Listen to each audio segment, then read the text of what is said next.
Ce que j'ai trouvé d'intéressant dans le projet de l'Odyssée Cartier, c'était que ça traduisait une volonté réelle de la marque pour moi de proposer un grand spectacle. Composer pour Cartier, c'est une perspective de composer pour être entendu un peu de partout dans la planète. Comme il est toujours nécessaire de se faire peur un peu au début, s'il y en avait besoin, ça m'a fait peur. C'est partie des marques qui ont une véritable histoire. C'est également une marque de créateurs, de gens qui font les choses, qui les font bien. La chose dans laquelle je ne voulais pas aller, c'était d'avoir, sous prétexte qu'on avait du monde, quelque chose de trop pompeux, de trop évident au niveau du symphonisme. Je voulais qu'il y ait une grande sensualité dans la musique, à cause de l'animal, à cause de la façon qu'elle a de se déplacer.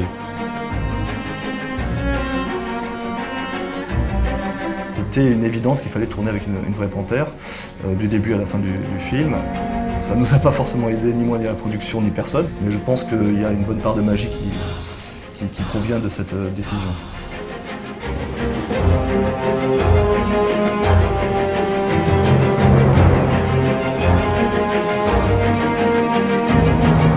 Tout était beaucoup plus lourd parce qu'il y avait beaucoup d'effets spéciaux à intégrer dans ces fameux paysages, donc les implications techniques étaient très lourdes. Mais il ne fallait pas que ça se traduise à l'écran.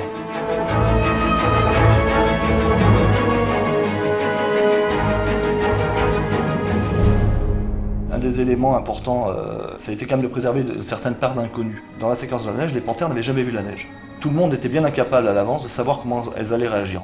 Je crois qu'à l'arrivée de voir une panthère vraiment courir dans la neige, c'est des images qui n'ont jamais été filmées, ça valait le coup en tout cas de tenter l'aventure.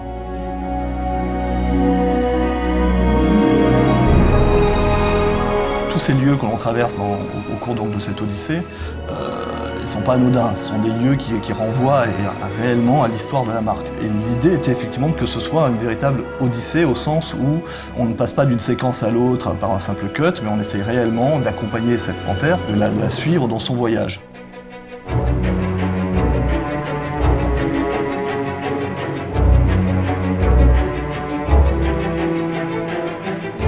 Ça faisait plusieurs fois que j'allais à Abbey Road. C'est un lieu absolument mythique pour n'importe quel musicien du monde. D'ailleurs, le monde entier vient enregistrer à Abbey Road. C'est une grosse responsabilité, une émotion que d'être là, même en tant que visiteur, je dois dire. Donc si a fortiori on y travaille, c'est encore plus émouvant. Ça fait partie vraiment, pour l'instant, des grands souvenirs pour moi, des meilleurs souvenirs. C'était une odyssée en termes de fabrication, le fait d'utiliser des vraies panthères, le fait de les amener un peu partout dans le monde, le fait de mélanger toutes ces techniques, parce qu'en fait, le film fait une espèce de patchwork de toutes les technologies qu'on peut utiliser actuellement au cinéma, donc c'est une certaine satisfaction.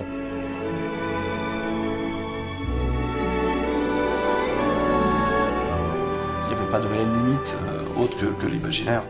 C'est un grand tour de magie.